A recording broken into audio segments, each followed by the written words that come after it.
Hey everyone, my guest today is the award-winning and best-selling author Adam Gopnik. Adam has been a writer for The New Yorker since 1986, covering fiction, humor, criticism, art, book reviews, personal essays, profiles, and reported pieces from abroad. He has written 9 books ranging from, I said raging, maybe ranging from Raging indeed. ranging about all the things, ranging from essay collections about Paris and food to children's novels, as well as several musicals and theater pieces. But, my friends, Adam is also a performer, and his one-man show, Adam Gopnik's New York, presented by Steve Martin and James Niederlander, will be performed at Lincoln Center's Clark Studio in New York City from October 17th through 26th, 2025 for people of our future listening to this.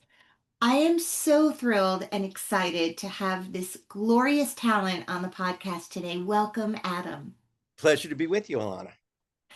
We were talking before we started recording how we first met in person, although I've been a fan of yours for so very long. It was at the height of the pandemic, and you and I had a conversation, which I used in a piece I did. I was writing regularly about the pandemic during the pandemic, and we talked about what it was like to have a play called off, in effect, and the pain of it, and it was happening to so many people, where long nourished and cherished projects had been shut down suddenly. That it was odd, because to be a writer during the pandemic was a somewhat ambivalent experience rather than being completely negative. Right. You could carry on writing, and in fact, at enough extra hours that you could say, well, I'm going to try that book that I had never done before. On the other hand, life as a performer, of course, was shut down completely, which was, even for me, not a full-time performer, was a painful thing.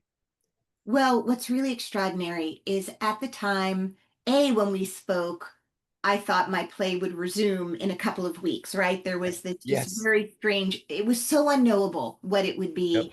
And the idea now, like it is so full circle to me that you were calling to talk to me about the Richard Greenberg play. I was just at his memorial Monday night, so What's that? so Yeah, much has happened since then. absolutely. But now we're here. I mean, there's so many things I want to talk to you about. Also, I just watched an interview you did with Malcolm Gladwell. So the idea that you have been interviewed by Sir Malcolm Gladwell and me, it's quite heady for me, but I'm just gonna move forward. That All is right. what I'm gonna do.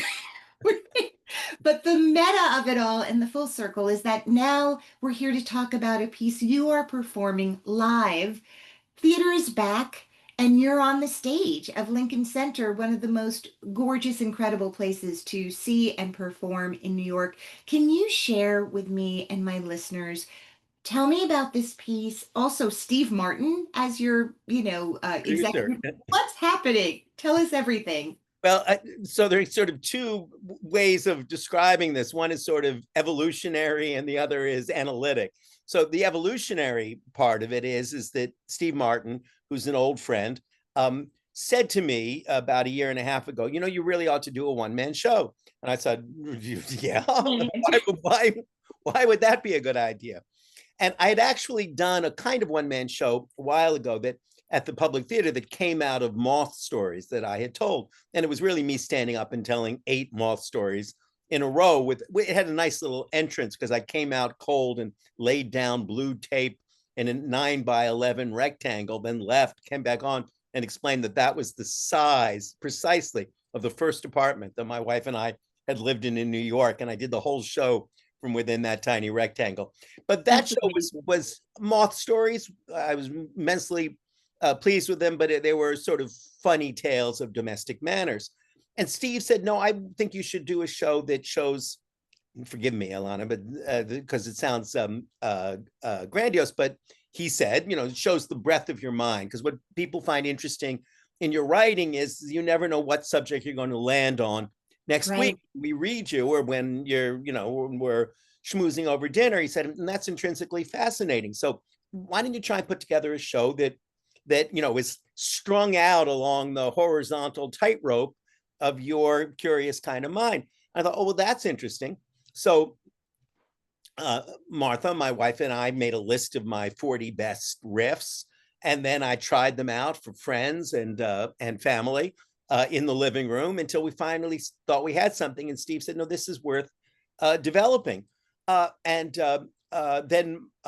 my friend Raul Esparza, who I'm sure you know, helped me give it sculptural shape and give it stage shape. Right. And then my other friend Gordon Edelstein has helped me shape it since. And Steve said, "This is good. We're going to put this on." Somewhat to my surprise, I should add, in another note of needless narcissism, but what else do actors and performers have if not that?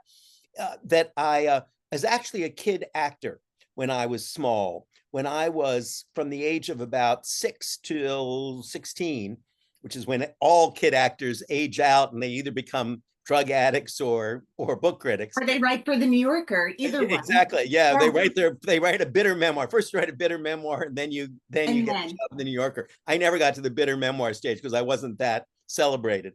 But though curiously, I've just finished a piece about child stars. We can come back to. Anyway, when I was a kid, Andre Gregory, the great Andre Gregory of My Dinner with Andre, icon of American avant-garde, had a theater company in Philadelphia, and he hired me essentially to play all the kid parts. I was, as I like to say, the Shirley Temple of the Philadelphia avant-garde, which is a paltry thing to boast of, but it was my thing. And I was in, lots of plays, avant-garde plays that Andre did, including one, a theater of cruelty enterprise called Becklick by Rochelle Owens, where I got stoned to death as a little boy in the first scene and had to lie sprawled out across styrofoam boulders, my body presumably festering in the heat for the rest of the play.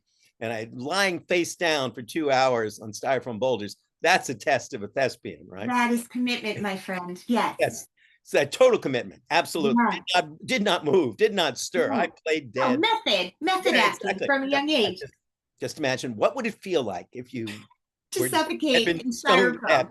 You've been stoned to death in an unnamed African country. In any case, I did that, and so I loved acting, and I did, public service commercials and those kinds of things. I was the face of Big Brother of America for a brief time, even though I have a loving father and 6 siblings. So that was sort of my background. So I've always had a bit, you can ask my family, a lot of ham inside me. So it didn't feel unnatural to be trying to do this. And then at a kind of, I hope at a somewhat deeper level, I'm fascinated by the play between the page and the stage. The kind of writing that I think I do best, is essentially a form of a personal essay. I'd write all kinds of things, but that's where I really live. And typically when you're writing a personal essay about my daughter's imaginary friend who was too busy to play with her, Charlie Ravioli, or about learning to drive, a lot of it comes directly out of table conversation. You're telling people a story and you see their eyes light up or they laugh and say, that might make a good piece. And so there's a close relationship between narration, storytelling, and taking it to the stage. They're not identical at all. They're different, but they're related. And I was fascinated by that relation. Calvin Trillin, another New Yorker writer who's one of my heroes, same kind of practice. That was the core of what Bud Trillin did, was those wonderful tales of Alice and Abigail and Sarah and their life. And he took them to the stage, did a couple of shows. So I felt that was a kind of natural transition. And so we put the show together, and it's called Adam Gopnik's New York. And in some ways, stop me before I go on too long here. Let me interrupt you. This is why you're here. You understood the assignment perfectly. Okay. Yeah. So the idea is it's sort of twofold. One is I get to tell a lot of stories about my own curious trajectory and traverse of New York. Everybody has one. We all come, or almost all of us come from someplace else. Even if we come from within New York, we come from some other part of New York, right? So the journey from the Lower East Side to Park Avenue and the part of Irving, Berlin is at least as great as the journey from Minsk to Ellis Island, and the journey from East Side to West Side can be enormous, or the other way around. But in my case, I come from Canada, and I came here on a bus with my wife in 1980. And so a lot of it is about the whole business of making your way and finding your way, which we all do. And particularly in my case, of having been the beneficiary and the victim simultaneously of the most eccentric psychoanalysis in the history of Freudian therapy. But it's also a chance for me to kind of open up my mind on stage, to jump with a plan in mind. It may seem haphazard, but is shaped from one subject to another, as I like to do on the page. So I talk about Proust's sexual obsession with rats, which not many people know about. I talk about the making of Central Park. I talk about the mystery of snowflakes. I get to talk about all kinds of things that I'm a creature of obsession, and I get to talk about lots of things that obsess me while still trying to tell a story. And if there's a degree of difficulty in the thing, it is a kind of tightrope walk where I'm trying both to work horizontally with all of these seemingly disconnected subjects and still continue to move forward in a storytelling trajectory that actually has an arc and a point, and I hope, and even a kind of heartbreak at the end. Tell me about memory. It can be really daunting when you are doing a one-person show, even if you wrote it yourself, and obviously that gives you a leg up if you get lost. I mean, there's some sense you've made of this thing.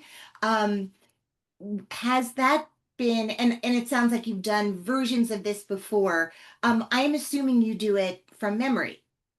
I do it from memory, but one of the rules I made for myself is never to memorize it. So I do it extemporaneously every night or matinee. It's never exactly the same twice. Great. If I have a talent, it's for speaking extemporaneously, and forming sentences and paragraphs, simply because I've spent 40 years of my adult life putting sentences together. Doing that very thing. Yeah, doing that very thing. And it's doing it on the page is not unrelated to doing it live on stage. So I want to keep it fresh in that way. But Really alive. And you're the writer, so you're not betraying anyone by no, I don't have you that don't have to be angry, Aaron Sorkin about it, right? Like, no, I don't have that short, angry Jewish man waiting in the wings saying, "You fucked it up again." That's not the line. You did it.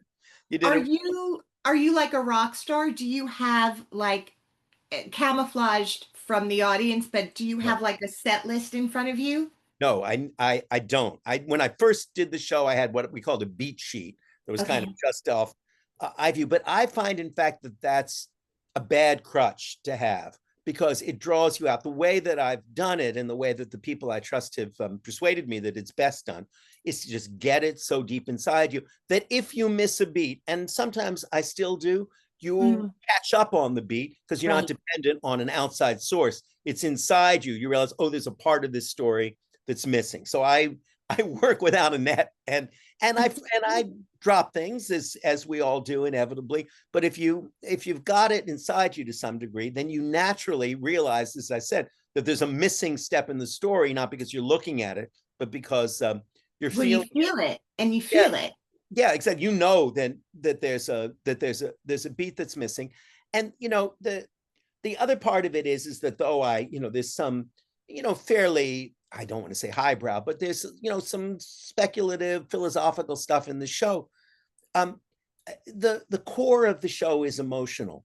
So if I miss an intellectual beat, it doesn't matter. It's one of the things I've learned in the years I've been a lecturer and in doing this show, is that audiences can be some very swift, some a little slower about the precise ideas, right? And if you gave them a pop quiz at the end of it, they might get a 99 and they might get a 55, but they're all invariably and equally smart emotionally. Audiences are incredibly smart emotionally, and they know exactly when you're genuinely passionate about something and when you're going through the motions. It's like that actor thing that that I have relearned, that if you are imagining it in your head, if you are walking through Central Park on stage and you are actually seeing the statues on the esplanade and the stone at the end and the shape of the walkway, the audience sees it. It's the magic the miracle of the theater, that what you see in your head, the audience responds to. And when you don't see it, I mean, this is acting 101. I hardly need to tell you this, but if you're internalizing it, the audience internalizes it. And if you're not actually internalizing it, by some mysterious magic of mimicry, the audience knows, and the audience, right. They check out if you're and they checking check out. And you can, don't you Yeah. always find that? The thing that I never get over is that the moment you step out on stage, you know from the air pressure in the room if you're communicating or not. It's not from laughter, because you can get nervous laughter on dumb jokes, and it's not from gasps, because you can get gasps on stupid shock effects. It's some mysterious air pressure in the room that tells you this is landing, they're paying attention or not. And if you lose it, if the temperature changes, you work to get it back. It's the art of acting in that way is the closest thing we have to an alchemy of the heart. And we can enter it, but it's very close to psychic magic. Yeah, no, you're close to my 500th episode, and I cannot tell you how much the conversation has centered on the magic and mystery of why something does or doesn't connect on all platforms, right? Yep. And I think so much about your work and how much, to your point, I mean, this is obviously so 100% you. There's no gauze between No, in that. fact, I think I'm going to start off coming back to something you said by saying, look, this is actually me. You can't make my image bigger. You can't scroll by me left to right. You have to be looking at me for the next hour and a half. That's it. You have always been in your personal work really generous with sharing your family with us and what it is to be a father and a son and a brother and a partner and a coworker. I mean, all of the ways in which, I talk to a lot of authors, and there's something complicated about being in love with an author and a writer because everything is fair game in a way, but you have done it with your kids, especially like from a very young age. Obviously it's your perspective on what it is to be with these young magical people who are now fully grown humans. Fully mature magical Yeah, people. really, exactly. And how your children's love or passion for something, in your son's case, magic, right? The That's so true. the journeys we go on because of the interests of the people we love. Um, Tell me what it has been like for your family to be celebrities, as it were, because of you. What is that conversation like, and how has it evolved over time? Because it started so early in your Yes. work. Yes, pretty much from the time from when I got married, and I've been writing about my marriage since my first piece in the New Yorker. Um, I tease the kids and I say, listen, if you didn't want to be written about, you shouldn't have decided to be the children of an author. That was the mistake you It's made. on them. It's 100% on them. Exactly. You should have been born to someone else then. Yeah. Um, you know, uh, they all have. It's a standing family joke that they all have the titles of bitter memoirs registered and copyrighted. That they'll be ready to publish them when the day comes. My daughter's is called I wrote a book called Through the Children's Gate, in which she's the heroine. So her book is called The Other Side of the Gate. And my wife's is called And He's Not Even Really Canadian, because that's her, because she really is. And I was born in the States. Right. Yes, you were a child star in Philadelphia. In So, Philadelphia, yeah, and then moved to Canada with my yeah. family later. Look, one of the things that writing does, that literature does and ought to do, is it makes private life public. In fact, if there's a simple definition of what separates journalism, which I practice with pride often, from real writing, is that real writing is done from the inside out. It makes private life public. Now, that doesn't mean it gossips heedlessly about other people, but it has to have an element of audacity. We want to know what other people's inner lives are like. It's why we read Philip Roth or John Updike. It's why the essential act of audacity in saying, this is what my inner life is actually like. Because the astounding thing is that, talking about the alchemy of invention, is that it almost invariably resonates with something in the inner life of everyone else, even if it comes from a different background or from a different place.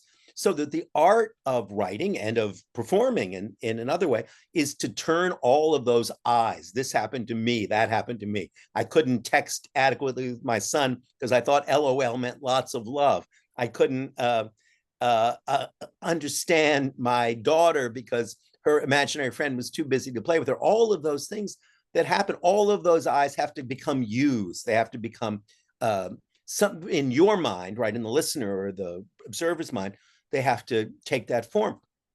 And that's what we struggle to do, not always successfully. And there's a, I try to be circumspect. And especially, as you may have noticed, since my kids got older, I write about them, sadly, less and less. But that's in part because their experience is now theirs, and they are artists. And they don't live in your house, I imagine, anymore. And no, my daughter is a transient. Sometimes we're blessed to have her here. Sometimes not. We never know for sure if she'll be home or staying with a friend or her partner. That's a nice open door policy. I like that.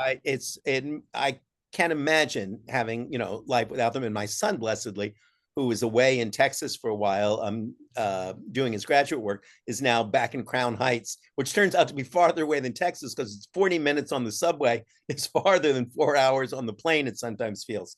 But, you want to express those things because those are the real things that we live by. It's not our abstract relationships to political ideas, as important as they are, or to abstract concepts, valuable though those can be. It's life is made of rooms. The world is made of rooms. And it's the life that happens in rooms that we all understand and that we all want to take part in.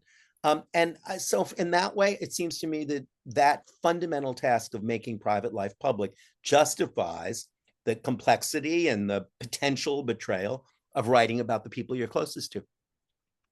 I want to switch gears for a second, if you don't mind. And I also want to get back to the centerpiece, which is your psychoanalysis, or which takes up a lot of wonderful. The spine of Adam Gopnik's New York. Spine of the show, as you described it. You to an observer and somebody reading about you, it feels like you sort of hit the ground running at a very young age, and found success, which is such a subjective term, relatively easily, on the pages I read it. If I look at your biography, and I wonder, because so many people who listen to this podcast either are just huge lovers of anything that falls under the umbrella of the arts, or they themselves are striving to do any number of things within the community also. Talk to me about when did you start to feel successful? Can you kind of point to like, this is the moment where I feel like it opened up for me? Sure. Well, two things, of course. One thing we all know, right, is nobody, even if you've been fortunate and blessed to have what appears to be early success, ever internalizes it that way, right? You listen to interviews with the Beatles, right, who dominated the planet by the time they were 22, and they all say, "Oh no, we were nothing. It took us years and years and years of hard slogging." And you say, "What?" And they mean it. They were 16 and comparing themselves to the Stones or other bands. Yes. So nobody ever internalizes a feeling of having had unnatural, immediate success. I do think that there are two things that I think are helpfully true, though. One, and this is what I say to anybody who asks me, assistants, apprentices, students, about writing, is that the key, and I suspect this is true about most of the creative arts, is to turn the mental task of writing into a physical task of writing. That you just are constantly trying to not be thinking about what you're thinking about, but to just be producing. And the moment when I started doing that, when I started realizing the task of writing is exactly like the task of being a marathon runner or having a stationary bike or something less glamorous, that it's just doing it for 4 hours a day badly, or well, it doesn't matter. 7 days a week, 4 hours a day, you just write. If you do that, good things are bound to happen. There's no task in life that does not bend itself to passionate perseverance. And I've never known that to fail. I will tell you a funny story. You mentioned Malcolm Gladwell. My son, Luke, worships Malcolm, as do we all. He's known in our house as, not that you're not Dad, Malcolm, because whenever Malcolm comes over for dinner and the kids come, Malcolm is the most dazzling speaker. Not that you're not Dad. Malcolm always finds the one perfect illustration. Not that you don't, Dad. But I love that they protect you in that way. yes, exactly. They know my feelings are very sensitive to compare. Yeah. But anyway, Luke said, got interested in Malcolm's famous 10,000 hours thing, right? It takes 10,000 hours to get good at something. And to make a long story short, we did the math and realized my 10,000 hours were up from 1980, when I started writing seriously, arrived in New York, to we're up in May 1986, which was exactly when my first piece was published in the New Yorker. Wow. I called Malcolm and I said, you son of a bitch, how could you do this? How did you know? And he made the good point. He said, all the 10,000 hours thing is 6 years. That's what it means. And if you think about it, Ilana, all professional programs of any kind take 6 years. From the moment you go into, my daughter-in-law is becoming a doctor, from the moment she started medical school till the time she's going to be free to treat patients on her own, that's a 6-year program. It always is. And if you make that commitment, and it's got to be a real commitment, it's a 4 to 6 hour a day, for MDs, much more commitment, and you give 6 years of your life to something, it's very unusual for people not to find a place. You may not be Vanessa Redgrave, but there will be a place for you in the theater. You may not be John Updike, but there will be a place for you in the literary world if you make that kind of commitment. So that's the first thing I'd say about the mystique, or the mystery, if you like, right, of success. And the other thing is in a certain sense, we're lucky when we get attention young. It doesn't feel lucky most often, and that's sort of where the Adam Gopnik's New York begins, with the moment you go to a psychoanalyst because you say, wait a second, I don't understand what's happening to me. I thought everyone was going to love me, and it turns out that not everybody does, because that's part of the experience of early whatever renown or attention. Right. Part of the experience of early attention is you suddenly get hit like an ice cold wave, and you realize not all attention will be salubrious or generous, and that's something you have to cope with in therapy or out of it. But part of the good luck of that happening is that you have it early. You don't pursue it always, and you get that good experience then. But the essential truth beyond that is that the world is made of rooms. I spend my life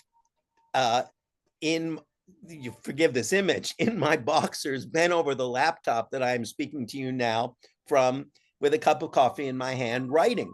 And there's a kind of, you mentioned magic, which is one of my favorite subjects, but there's the basic card trick of a creative writer's life is that the stuff that's reflected on the page is interesting, but the act of doing it is not particularly. And the great majority, I spent 5 years in Paris, was blessed to do it, got the book Paris and the Moon out of that. And people say somewhat enviously, understandably so, oh, you were so lucky to spend all of that time in Paris. Imagine I was strolling through the parks and that too. Right, with a baguette under your arm. Yeah. Exactly. I spent my life in Paris exactly as I've spent my life in New York, where I would spend it in Altoona if I lived there, right, curled over a laptop, staring at the keys and writing 4 hours or more a day. Were you an incredibly voracious reader as a child? I mean, I know you were a theater rat at a very young age, yes, obviously. I was a total theater rat, and that's still kind of my deepest identity. I am never happier than when I have anything to do with the theater. I love the mess of the theater. I love the raised emotions of the theater. I love the truth, which I learned when I was 6, that people in the theater would yell at each other with incredible ferocity. And you'd say to yourself, oh my God, everything's coming apart. And 2 hours later, everybody would be delighted with each other and start over. And that there's no surer way of knowing you'll work with someone again than when you say to them, I can never work with you again. Right. So I love everything about the theater. But yes, I was a voracious reader. I was blessed in that way. My sister Allison and I, when we were little kids, would sneak out of our adjacent rooms together just so that we could read by the light, the well of light coming up from my parents' bedroom. And and if you love to read and you can instill a love of reading in your kids, it literally is a form of time travel that you can do just by opening a paper page, and that sense that we were living in 18th century England with the Jane Austen with the Bennet sisters, or in Middle Earth with Tolkien's hobbits. That still for me is the fundamental stirring thing. I never feel happy as I feel in the theater. Having a text in front of me makes me still happier. Well, also, I mean, as you know so well, writing for the most part is a very solitary experience. And theater is just such a collaborative community experience. So I can understand the attraction, having known what that is, to want to return to it as much as possible. Yeah, absolutely. And that's why I remain a theater rat. There is simply nothing that can replicate that feeling of often unhappy community, or sometimes unhappy community, but Right. of collaboration in the deep sense, right? Where your mind is intertwined in another's, and where you're all exhausted together and making things together. And then in that wonderful way that Stoppard captured so well in Shakespeare in Love, where everything is you're going straight down towards a waterfall. Nothing in this will ever work out. And then miraculously, it It all does. somehow comes Yeah. together, and Yeah. it makes sense against all odds and possibilities. It's the It's true. It's why they always say it's great if you have a really terrible dress rehearsal. Like, yes, you're like, really? Because we start tomorrow with an audience and it felt really bad. They're it like, no. was really bad. Nobody, it didn't feel bad. It was bad, and everybody knows it. And then you go out, and then that again, the same mystery that we've been talking about. You work so hard on something. The opening number. As I write musicals. I've written two Yeah. with David Shire, and I'm in the middle of another one now, just finished with Andrew Lippa. Wonderful, amazing collaborators to work with, and Yeah. something that works. You've fine-tuned it, and everybody in the living room says, "Oh my God, that's so Right. great." And you go out and you do it, and the temperature in the room, instead of rising, just drops, and it doesn't work. Before anybody tells you anything, and that remains an amazing mystery. And the other thing that's amazing about the theater, and it's even true about a little one-man show like my show at Lincoln Center, Adam Gopnik's New Yeah. York, is that the degree of the audience has sympathy for the degree of difficulty that you undertake in a way that they don't on the page. On the page, you read a bit of it, you put it down, you read back, you come to it. In a funny way, it's a form of intimate address because I'm sort of speaking directly in your ear Yeah. when I'm writing, but it isn't a form of public exchange in that way. And when I'm playing the page, when I'm giving you a tour of my mind on stage, we're engaged in a much more intimate exchange. I'm trying to reach you in the audience, and I don't know if you do this, but I find that one of the most compelling ways of doing that is to find one face in the audience that seems winnable, right? When you're performing, and address it, talk a bit to that face, watch it if somebody has an expressive face, because you want that intimate engagement with the audience when you're doing the kind of theater I'm Well, doing. what you're doing, yes. I mean, I haven't experienced doing a one-person show. So for me, that's my scene partner. But Yes, for you, exactly. the audience, Is the scene partner yeah, exactly? that's who you're in conversation with, really direct address in this way. It's a completely other, and also there's room to really, it's sort of legal to do that, to look Yes, at your audience in that yes. way. It's not legal to do it when you're playing Shaw, right? When you Right. land a line as Henry Higgins, and then Don't you look have at a the fourth audience. wall. Like, it's not Yeah, breaking the fourth wall. There is no fourth wall in in a what you're one-man doing. show. No, you the walls are you, the audience, your piece, Yeah. and their response. Exactly. Yeah. Adam, first of all, I'm so excited for you. I cannot wait to come see it in the actual theater and get to experience your storytelling, not through a screen or on the page, but really face to face with you. But I do want to talk about, because for so many people, there is such, still in 2025, or maybe more in 2025, a stigma around mental health, right? A stigma around sharing. You are a public facing person, and you have written about and share with great humor but great honesty, it sounds like, at the center of this show, your experience with a personality of a psychotherapist who's as who could have a one-man show as well. Did have a one-man show, only you ran it with every famous creative person in New York for Yes. 50 years and talked sometimes quite heedlessly about their inner lives, healed them and scarred them, and was an amazing character, Dr. Grossfirth, as I talk about him. But, I think, as I said earlier, good writing is about making private life public. It's about making the most embarrassing, if you like that word, vulnerable parts of our life forward. Can I tell you something, though, that I think was for me really revelatory? Yeah. In my last book, this isn't in the show, and I should just be talking about the show, I know, but the hell with that. Well, I think as people fall in love with you and listening to you, they will want to come see your show. In my last book, The Real Work, which was a study of the mystery of mastery, how people get good at doing things, I also wanted to talk about how we have to unlearn things sometime, unlearn habits that life has ingrained in us that are painful, counterproductive, damaging. And I suffered and still suffer from an ailment called periuresis. And periuresis is the single most embarrassing thing you can suffer from because it's extreme shy bladder syndrome. In plain English, you can't urinate in any public place, on an airplane, in a restaurant, in a museum. And you wouldn't believe how many surprising people suffer from this, but it really is suffering because you can imagine it's, an 8-hour airplane. Yeah, 8-hour airplane ride becomes a kind of, a bit of a torture session and so on. I wrote an essay about my ailment, trying to unlearn my ailment with the help of a cognitive therapist, about all the comedy of it, the absurdity of it, the shame of it, and so on. And I thought, I can't publish this, right? I just can't publish it. It's too, embarrassing. It's just too embarrassing. Anybody will do is look at me and say that. They'll wonder, does he need to pee? Yes, exactly. And do you want anybody wondering that when they see you? Not great. I shared it with the editor of the New Yorker, David Remnick, and Henry Finder, my wonderful editor there. And to my surprise, they both said, and I expected them to be protective and say, you don't want to publish this now. They both said, this is terrific. You absolutely have to publish it.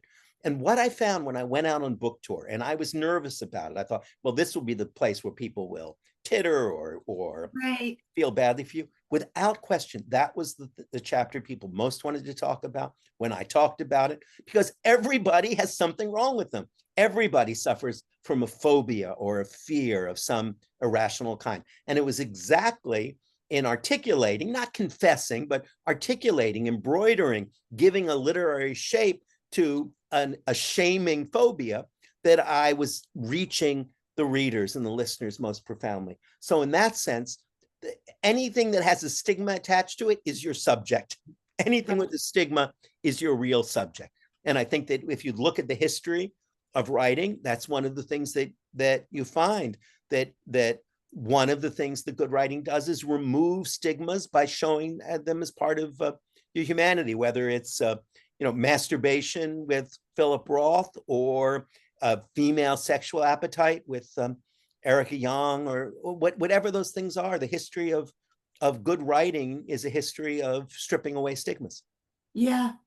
You have been at it, what did you say, since 1986? When did you first start professionally? I started writing for the New Yorker in 1980, but they didn't know it until 1986. So.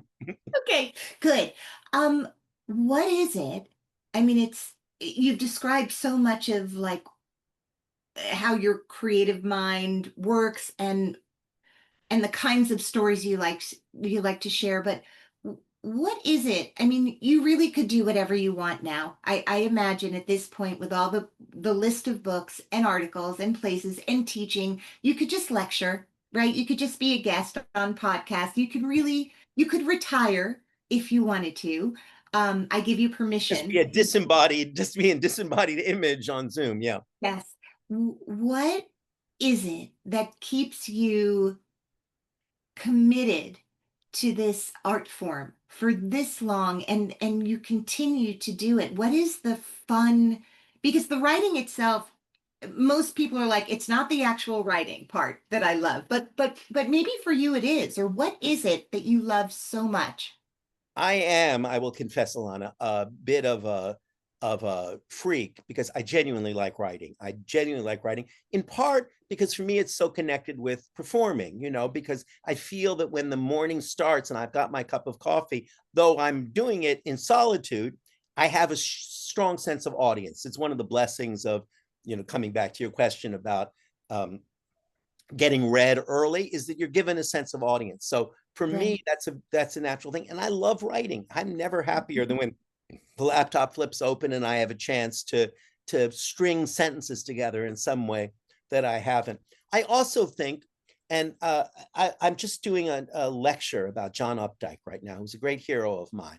And when I was starting out, Updike said to me, be a yes writer. He said, in other words, always say yes to things. Don't waste energy trying to decide what you're going to write. Whatever comes to you, write it. Whatever your experience is, follow it. And having a very artisanal approach to art is, I think, one of the healthiest things you can do. You want to be an artist and as good an artist as you possibly can be. But if you approach it from an artisanal point of view, in other words, from what's the next sink I have to fix, right? Mm-hmm. Rather than what's the next sublime experience I have to share. You're likely to arrive at the sublime experience by fixing the sink than by pursuing the sublime experience. So I love that side of writing and performing. Nothing makes me happier than writing lyrics for the wonderful melodies of a David Shire or an Andrew Lippa, because they have to fit a form. It's sink fixing of a high kind. So that's sink fixing with melodies. Yeah. Yes, exactly. But that's one reason I love to work. And then the other reason, and this is what more than anything else, what I hope I'm articulating on stage. We live in a society that I think badly undervalues two things that are dear and deep in my heart: curiosity and pluralism. Every time we follow our own curiosity, wherever it may take us, in my case, snowflakes, rats, roaches, trees, paintings, lectures, anytime we get to follow our curiosity, we make new discoveries. And that's an endless process, right? That's never exhausted. That's the one thing that's never exhausted in our life, is our capacity to be curious about the next thing. And if you pack enough curiosities side by side, if you put them like sardines together, then you have that beautiful thing we call pluralism. We have, not in one mind, but in shared among many minds, the coexistence of many kinds. Even in, when you write about many subjects, what you're proposing is that all of these things are interesting. All kinds are interesting. All faiths, all approaches to the world are equally interesting. That, for me, is what New York is the citadel of. That's what New York gives us more than any place on earth. And I love Paris, and nothing makes me happier than going to the theater in London. And I've just got back from Krakow, and there are many amazing places. But when you care about pluralism of experience, and you care about people coexisting in play and in serious purpose from countless places of endless sexual and personal variations, New York is the place to be. And I wanted to celebrate both the power of curiosity and the power of pluralism in this show. Well, how lucky for people who get to see it. Hopefully it will be filmed and shared for people who can't be in New York, or maybe you'll tour it around the world. I would love to tour it. Nothing makes me happier than being a touring guide on the road. Once I get past the plane rides, for the reason exactly. Okay, before I let you go, is there a little known fact about Adam Gopnik you can share? Well, the one fact, and it may not be little known among my readers, but I think it's the thing that always surprises people when they're hanging around, is that I love to cook, and I'm a good cook because my mom was a great cook. Bless her. She was a scientist of some significance, but she was a great cook, and she made dinner every night for 8 people, without exaggeration, coming back from her professorial office. And interestingly, she taught her sons, myself and my little brother Blake, to cook. And we're the really good cooks. We have 5 sisters who are good cooks, but not great cooks. I love to cook. I cook every night when I can. I cook as serious is a funny word to use, but I cook as ambitiously as I can. The last 3 nights I did linguine alla vongole with pesto and swordfish with citrus beurre blanc, and I was trying to remember the other thing. And the great thing about cooking is that it is the completely, remember I was talking about before, it's the completely artisanal art. David Shire and I wrote a musical called Our Table about the life of a cook. I have to live inside my head as you do, as actors do, as writers do, much of the day. But the moment you start cooking, you become a Zen monk. You're just chopping onions. That beautiful thing that the Zen people say, all of spirituality is just chopping wood and hauling water. 6 o'clock, you're chopping wood and hauling water. You're chopping onions and you're doing it again. And I love the physical release of that. So if I had another life to live, and it's actually a life if somebody gave me the opportunity, I would live now, it would be to be the back of the house, open a restaurant, and be a chef. I even have a name for the restaurant. Okay, Adam, what's the name? It's called Le Chanson. The song is what my restaurant would be called, like an old-fashioned French restaurant. I'm gonna put out in the world to have a meal cooked by Adam Gopnik in my lifetime. That's just a dream that I hope can come true. But you're welcome. You're welcome any night. Seriously, I'll just come over and this I sound like one of those horrible old daytime TV hosts, and there's always something on the stove, but there usually is. Okay, next Thursday. I'll see you then. Adam, I cannot wait to see this show. Congratulations on what a beautiful life, Mr. Gopnik. Truly. Thank you for being on the podcast today. It's made beautiful by the attention of readers and listeners. That's the gratification of it. So thank you. Well, I'm lucky to have been one of them, and congrats on it all. I will see you soon. Terrific. Thank you again, Alana. Of course.